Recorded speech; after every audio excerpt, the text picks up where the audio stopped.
بسم اللہ الرحمن الرحیم۔ میں اس شخص حضرت علی رضی اللہ تعالی عنہ کی مدد کرنے کو چلا۔ راستے میں مجھ کو ابو بکر ملے۔ پوچھا کہاں جاتے ہو؟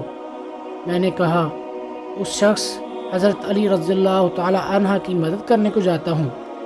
ابو بکر نے کہا اپنے گھر کو لوٹ جاؤ۔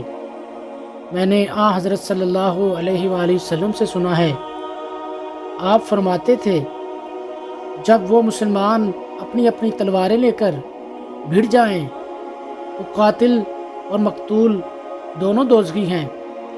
میں نے عرض کیا یا رسول اللہ، قاتل تو خیر ضرور دوزخی ہونا چاہیے، مقتول کیوں؟ فرمایا وہ بھی اپنے ساتھی کو مار ڈالنے کی حرص رکھتا تھا، موقع پاتے